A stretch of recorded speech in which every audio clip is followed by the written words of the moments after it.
Bonjour à toutes et à tous, bienvenue dans cette nouvelle édition de la vie des diocèses. Cette semaine, on vous emmène à la rencontre des catholiques du diocèse de Chartres, un diocèse qui couvre le département de l'Eure-et-Loir, situé au sein de la région Centre-Val de Loire.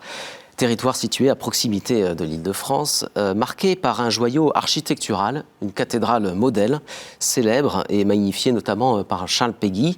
On en parlera très certainement au cours de cette émission. C'est aussi un territoire marqué par l'agriculture, notamment les céréales.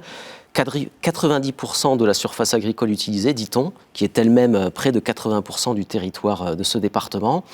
C'est aussi l'expérience historique et spirituelle assez inédite du devenu fameux séminaire des Barbelés et l'abbé Franz Stock. On en parlera peut-être aussi au cours de cette émission. Le diocèse de Chartres, en chiffres, c'est tout d'abord une population de plus de 430 000 habitants, organisée, d'après les chiffres du diocèse, en 23 paroisses. L'enseignement catholique compte près d'une quarantaine d'établissements scolaires dans ce diocèse. Une cinquantaine de prêtres en activité sont mobilisés au sein de l'Église catholique dans ce département, avec 34 diacres permanents en activité, une grosse dizaine de communautés religieuses et 2 séminaristes qui se forment actuellement pour le diocèse de Chartres. Et pour nous en parler, nous sommes heureux d'accueillir Monseigneur Philippe Christori. Monseigneur, bonjour. Bonjour, merci de me recevoir. Alors, vous êtes l'évêque du diocèse de Chartres depuis 2018. 15 avril. Une date un peu connue, puisque le 15 avril 2019, Paris brûlait. Ah, c'était un anniversaire, j'imagine, un peu triste. Durant ma messe d'action de grâce, on a appris que Paris commençait à brûler. Oui.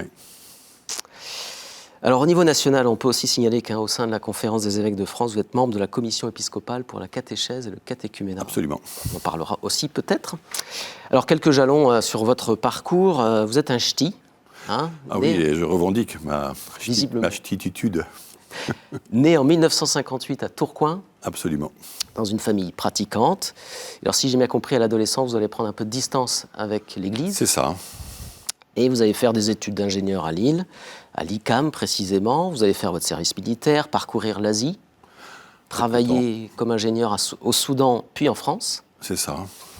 Et revenu en France, c'est au sein du renouveau charismatique, dans un groupe de prière de la communauté de l'Emmanuel, que vous allez retrouver la foi d'une certaine manière. Retrouver la foi, retrouver le Seigneur, retrouver l'Église.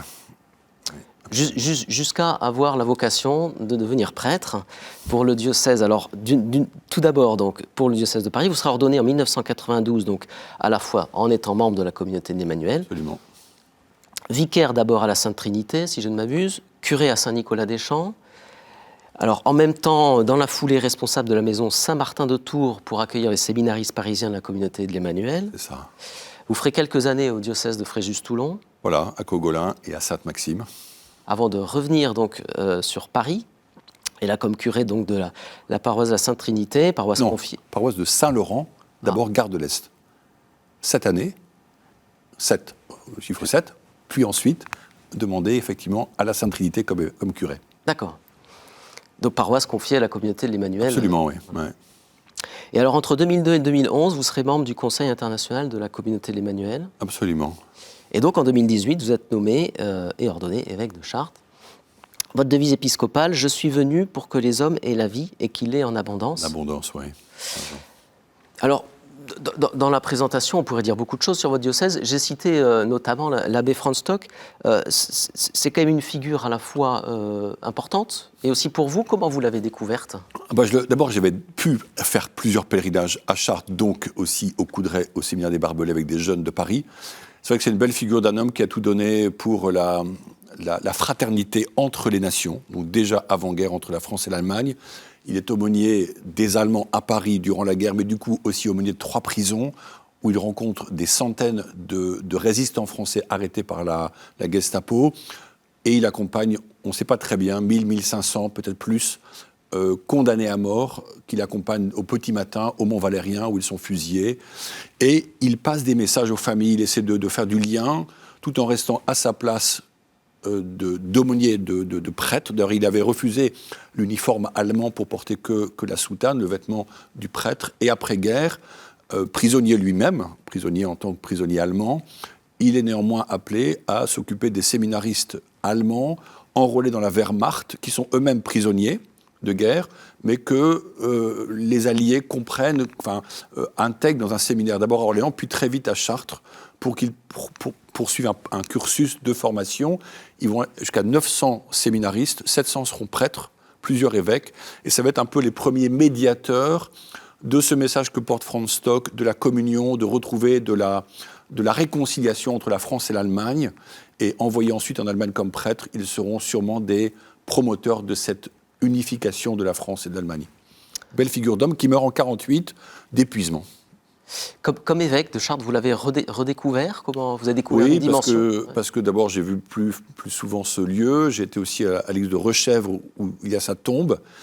On attend maintenant de Rome la commission qui doit valider qu'il est vénérable et en vue, on espère bien, d'une béatification. Ce sera un beau signal. Un bel homme, un homme de... Voilà, je crois que c'est une belle figure d'homme pour une jeunesse actuelle qui trouvera auprès de lui celui qui donne sa vie, qui s'engage au nom du Christ et qui promeut cette communion et cette bienveillance. Alors, Monseigneur, on vit une période compliquée, depuis un an, beaucoup d'isolement, un premier confinement difficile, notamment en termes d'isolement pour certains. Alors, vous avez créé un service de la diaconie qui fédère différentes associations qui agissent dans le domaine de la solidarité. Il y a une douzaine d'associations qui sont fédérées dans ce service de la diaconie. Alors cette pastorale, plus précisément la diaconie, elle est placée sous la coordination de Claude Frisch, qui est un diacre. Alors notre journaliste, Ophélie Marien, l'a rencontré, il l'a emmené suivre quelques associations qui font partie de cette diaconie. Je vous propose de regarder son reportage. Donner de la visibilité à la diaconie dans le diocèse de Chartres, c'est l'une des missions de Claude Frisch. Ce matin, il est à Radio Grand Ciel, une radio associative chrétienne de Chartres. Il intervient régulièrement sur les ondes pour parler d'initiatives de solidarité du diocèse. L'objectif, c'est quand même de rendre visible et compréhensible la diaconie pour qu'on puisse d'abord s'adresser à beaucoup de personnes et qu'on puisse aussi interroger et interpeller l'ensemble des chrétiens, des catholiques, pour un engagement de ce type. Un peu plus loin dans Chartres, Patrick Blot lui fait visiter les locaux de la conférence Saint-Joseph, l'une des entités de la société Saint-Vincent de Paul qui s'occupe des sans-abri. Pour lui, la pastorale de la diaconie est utile aux différentes associations caritatives du diocèse. On se retrouve, toutes les associations caritatives du département. C'est très constructif, chacun apporte sa spécificité, ce qu'il fait. Alors nous, ça nous apporte beaucoup parce que c'est le but quand même, on ne sait pas souvent ce que fait l'autre association. Donc développer chacun, l'écouter et voir ce qu'il fait, ça nous apporte dans la mesure où nous, quand on reçoit nos amis de la rue, on peut leur donner, tiens, tu vas là, tu vas ici. Il cherche peut-être un conseil, un renseignement, où il peut aller s'habiller, où il peut aller s'il a une difficulté quelconque. Tu as du thon. Du thon, tu peux prendre 2 boîtes. Allez, c'est bien, comme ça. Aujourd'hui, Gilles vient se réapprovisionner à l'épicerie solidaire. Cela fait 2 ans qu'il fréquente la conférence Saint-Joseph. Je reviens régulièrement parce qu'en plus ils sont gentils. Je suis venu à la messe avec eux à Noël et tout. C'est très gentil, c'est convivial. Et ça, j'ai rien à dire là-dessus. Et maintenant, direction Lucé, juste à côté de Chartres. Là, nous allons chez les Compagnons du Partage. La pastorale de la diaconie, c'est une pastorale de la charité en fait. Se tourner vers le frère, prioritairement le plus pauvre, c'est l'objectif principal des Compagnons du Partage. Cette association permet à des personnes de la rue de trouver un travail, mais aussi une communauté. Vaisselle, livres, vêtements ou meubles, ici, les Compagnons du Partage donnent une seconde vie aux objets qui leur sont apportés, qu'ils revendent ensuite à bas prix. Claude échange avec les personnes présentes aujourd'hui. Le Christ a beaucoup de visages. J'enlève juste le carreau ici. Ouais, voilà. Parce que regarde, faut ce sont des gens bien et équerres. que voilà. Regarde, tu fais ça pour enlever le carreau. C'est fraternel. Si les conditions sanitaires le permettent, une journée conviviale rassemblant tous les acteurs de la diaconie se tiendra en 2022 dans le diocèse. Monsieur Christori, j'imagine que durant cette période un peu compliquée, Vous avez pu voir comme évêque les fruits d'avoir mis en réseau finalement ces différentes associations. C'était d'autant plus important. Oui, en même temps que je vois les Compagnons du Partage, c'est un lieu que j'aime beaucoup parce qu'ils ont une ferme un peu plus loin de Chartres où ils habitent en communauté d'hommes. Et j'étais plusieurs fois, j'ai eu la messe là, j'ai mangé avec eux souvent, notamment à Noël, sauf cette année passée où j'ai pas pu le faire. Et leur lieu d'accueil qui est sur les images, normalement, il grouille de monde. C'est-à-dire que de Chartres viennent plein de gens qui bénéficient de ces produits. Ils sont très fraternels. C'est vrai que j'ai demandé à Claude Frisch que je remercie vraiment devant la caméra parce qu'avec Martine, son épouse, il a un engagement important à la radio, un engagement en tant qu'intendant d'un lycée technique de Chartres. Et en même temps, il donne beaucoup de son temps pour rassembler les gens. Moi, je me rends compte que des gens, on a des petits bras, nous. On n'est pas un gros diocèse, on n'a pas... Mais effectivement, comme ça a été dit, l'idée c'est que peut-être que moi j'ai pas la réponse pour une personne en besoin, en déshérence, mais par contre grâce au réseau, alors je peux l'aider. Un autre va prendre le relais. Et cette diaconie n'a pas comme but de faire des activités, de créer des choses, mais de créer du lien. Et peut-être aussi d'accueillir des jeunes, par exemple, qui auraient des projets nouveaux, des maraudes, des idées un peu nouvelles. Dans le cas de la charité, se dire, OK, on vous accueille, on vous accompagne, et allez-y, faites votre projet, quoi. Ça, c'était mon but. Alors il y a un autre sujet important que vous souhaitez voir développer, si j'ai bien compris, et mettre en place une pastorale un peu nouvelle, c'est la pastorale familiale. Expliquez-nous comment vous voulez mettre en place tout cela. La famille, c'est le centre de tout. Vous savez, on a le château des Vaux avec apprenti orphelin d'Auteuil. On voit qu'il y a beaucoup de jeunes. Il y a un foyer à Chartres que je visite de temps en temps avec un dîner avec des jeunes. La famille, c'est la source de l'équilibre pour ces jeunes. Donc, accompagner des jeunes familles, des préparations au mariage, mais aussi des familles qui ont des difficultés, des familles qui se séparent parfois. C'est vraiment un des vrais projets que je porte. On va essayer de développer une pastorale conjugale et familiale, parce qu'au fond, la conjugalité est le cœur, le noyau de ce qu'est une famille. Pour ça, il y a un couple qui va être accueilli pour coordonner cette pastorale. On a pas mal d'idées, puis il y a beaucoup de choses qui existent dans notre diocèse avec Équipe Notre-Dame, avec les AFC, avec d'autres, et on a d'autres réalités qui existent ailleurs en France, sur lesquelles on peut peut-être trouver des partenariats pour que des couples, des familles de notre diocèse soient aidés, accompagnés, encouragés, et puis former des formateurs. Par exemple, préparation mariage, équipe de jeunes couples, etc. Des formateurs qui vont transmettre à leur tour un contenu utile à la vie familiale. Alors, autre question importante pour vous aussi, c'est celle des vocations, notamment des vocations qu'on peut parfois qualifier de particulières, vocation de prêtre, vocation religieuse. A été mis en place un groupe de discernement vocationnel. Le but, c'est d'aider des jeunes, finalement, à discerner leur vocation. Ils se réunissent de temps en temps ensemble, ils vivent des moments ensemble, et ce groupe est placé sous la responsabilité d'un prêtre, d'un jeune prêtre, le père Jean-Baptiste Popeau. Je vous propose d'écouter ses explications. J'ai eu la chance, en fait, à mes 12 ans, d'intégrer un groupe de discernement vocationnel sur le diocèse. Et donc, c'est fort de cette expérience-là que j'ai été appelé à fonder un nouveau groupe pour proposer, en fait, aux jeunes qui se posent la question d'une vocation particulière d'avoir un lieu où on peut échanger, où on peut poser ses questions, où on peut s'apercevoir qu'on est avec d'autres aussi, qu'on n'est pas tout seul à se poser ces questions. L'objet de nos rencontres, c'est essayer de discerner ce qu'ils ont entendu, ce qu'ils perçoivent dans leur vie, et puis de quelle manière on peut y être plus attentif, on peut discerner un peu plus ce que le Seigneur attend de nous. Les vocations particulières sont plus difficiles à choisir aujourd'hui, et on a plus de mal à y répondre. Est-ce que Dieu appelle moins ? Je ne crois pas. Est-ce que c'est plus difficile d'y répondre ? Oui, parce qu'on est beaucoup plus isolé aussi qu'à une certaine époque, en tant que chrétien, et puis parce que on n'a pas les billes pour répondre à cette question-là. On voit les vocations qui s'amenuisent au fur et à mesure du temps, et il faut qu'on leur redonne une vraie place. Une vraie place, c'est ce que justement vous essayez de faire dans votre diocèse, avec notamment cette initiative. Moi je suis très heureux de voir le Père Jean-Baptiste parce que j'ai beaucoup d'estime pour lui. Puis on a plusieurs jeunes prêtres ou jeunes curés qui sont un peu en lien pour cette pastorale des jeunes, à travers notamment des écoles de prière, par exemple, qui ont eu sous forme de journée ou même d'un véritable camp de prière chaque été. On a le scoutisme qui porte bien sûr un message chrétien et qui aide des jeunes à devenir responsables. C'est un des éléments pour lesquels ils s'engagent et pourquoi pas un jour dans une vocation consacrée.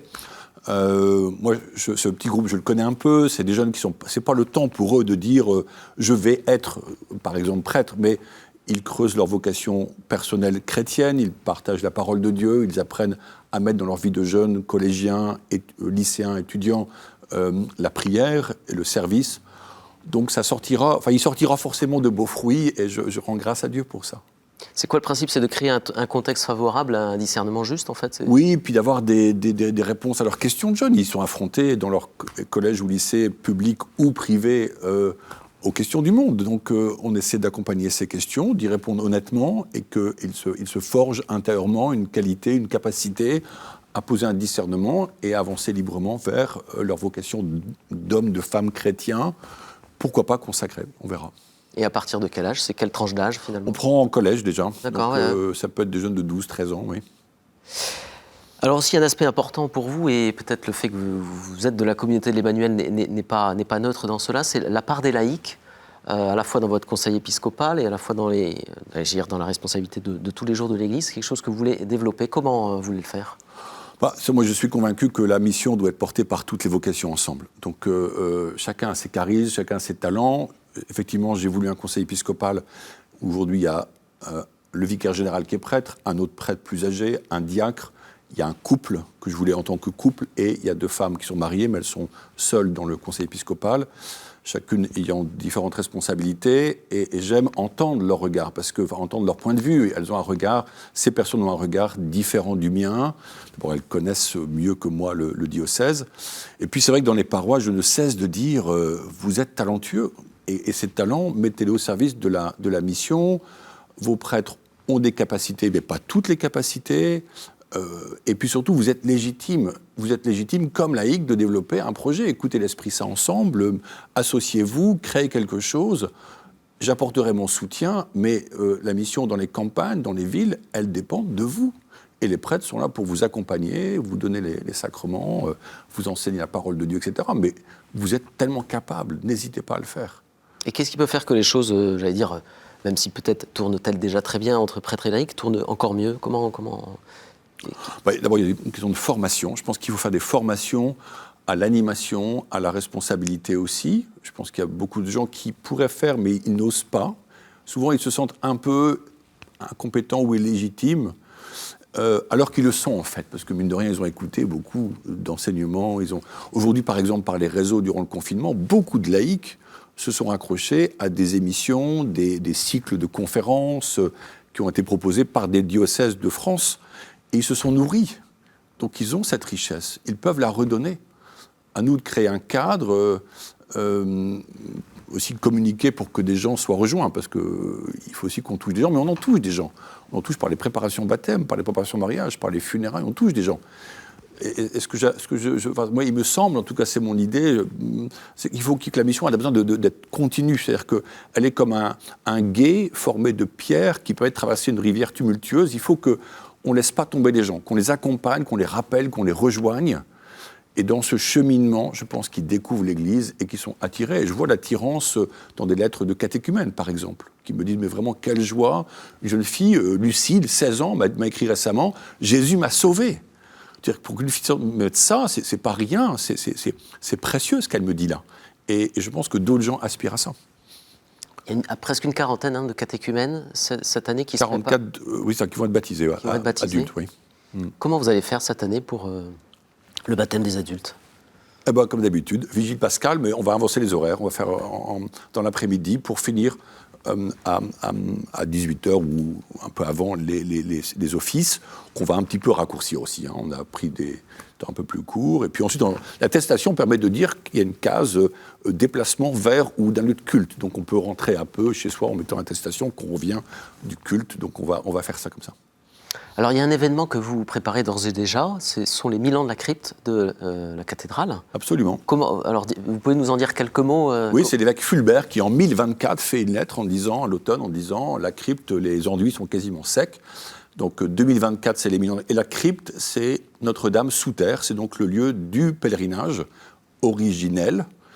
Et pour ces 1000 ans, on voudrait faire une année un peu spéciale, cultuelle, et aussi culturel, des conférences, un accueil des pèlerins. Donc on attend les pèlerins parce que pour l'instant, c'est sûr qu'on a beaucoup moins de monde à Chartres que d'habitude, mais ils vont revenir. Le Covid n'aura pas le dernier mot. Peut-être qu'en 2024, on peut espérer quand même. Même avant. C'est quelque chose que vous souhaitez faire pour une année ou lancer d'une certaine manière? C'est vrai que ça va être un point d'orgue, mais assurément, ce n'est pas un point final. Donc, au contraire, c'est profiter de cette année particulière pour lancer notamment plus d'accueil missionnaire. L'idée du recteur, le père Emmanuel Blondeau, c'est de dire que chaque visiteur, de faire de chaque visiteur un pèlerin, donc de proposer un accueil missionnaire pour que le visiteur devienne quelque part un pèlerin et découvre la Vierge Marie particulièrement qui nous présente Jésus. Est-ce que c'est un phare pour votre diocèse, ce lieu-là? Alors c'est un phare, oui, c'est quand même un phare, parce que quand on dit Chartres, on dit la cathédrale de Chartres. Mais en même temps, ça fait un peu d'ombre, c'est-à-dire que le diocèse, c'est pas que la cathédrale de Chartres. Et c'est un diocèse qui est rural, avec la Beauce, ça a été marqué au début sur le petit film, mais il y a aussi le Perche, il y a le Thymerais, il y a d'autres régions rurales assez différentes. Et c'est un grand territoire, donc il ne faut pas qu'on oublie aussi tout ce territoire où des gens se donnent, où des gens vivent et où des gens annoncent l'Évangile. Alors, Monseigneur historien, on arrive à la dernière séquence de cette émission. Il nous reste un peu plus de 4 minutes. C'est le temps où les fidèles vous posent des questions directement. C'est ce qu'on appelle les questions de terrain.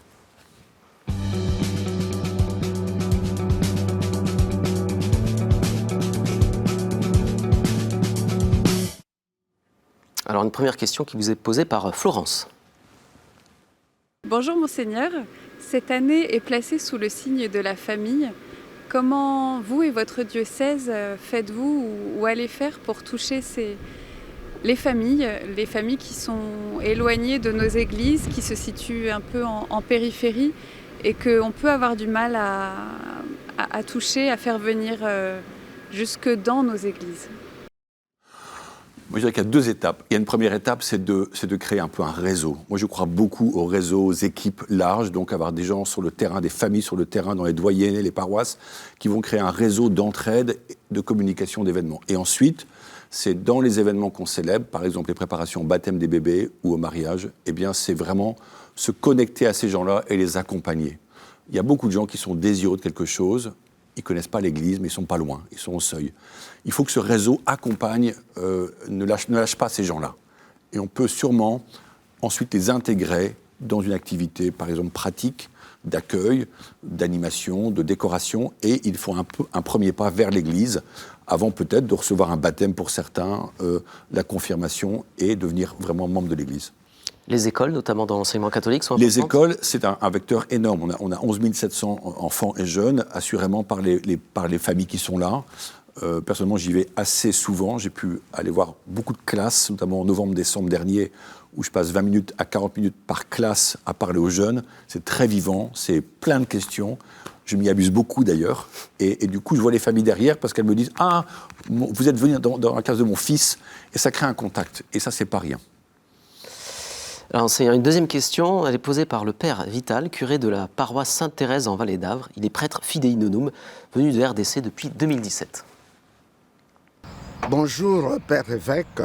Nous célébrons les 5 ans de Laudato Si, l'encyclique du pape François. Je voulais savoir comment vous, en tant qu'évêque, vous comptez faire rayonner les enseignements contenus dans cette encyclique dans notre diocèse de Chartres. Moi, c'est un sujet qui me passionne. J'ai lu, j'ai relu l'encyclique et on a créé une équipe, pour l'instant simple, avec plusieurs familles, plusieurs couples, notamment agriculteurs. Mais ce n'est pas le seul métier qui est concerné. Ça peut être les transports, ça peut être le développement. En tout cas, cette équipe est là et on monte un événement qui s'appelle Territoire vivant sur l'Eure-et-Loire, qui aura lieu en 4 mercredis soirs, à commencer du 17 mars, je crois. Donc des rencontres avec à chaque fois 4 ou 5 acteurs du territoire, pas forcément des chrétiens, mais qu'on met ensemble, qu'on va faire se connecter ensemble par... alors ça va être par visio, mais c'est un montage intelligent, donc soirée passionnante, j'espère. Et plus ça va, plus j'essaie encore une fois de connecter les gens de ce territoire pour qu'on réfléchisse aussi au projet Église verte dans les paroisses. Certaines ont déjà un peu le label, mais ça va continuer. L'écologie aussi, c'est un thème qui peut permettre de rayonner et de faire des connexions avec un public. Oui, parce que pour l'Église, l'écologie, c'est pas d'abord les carottes bio, c'est vraiment des relations humaines harmonieuses de gens qui, avec soi-même, avec les autres, avec le Seigneur, avec la création. Donc il y a vraiment un champ missionnaire magnifique. Merci beaucoup, Monseigneur Christori, d'avoir accepté de répondre à nos questions et aux questions des fidèles de votre diocèse durant cette émission. Merci à vous de l'avoir suivi, cette émission. Voilà, vous pouvez évidemment aller sur le site internet du diocèse si vous avez des questions sur l'actualité de ce diocèse, les initiatives aussi qui sont menées.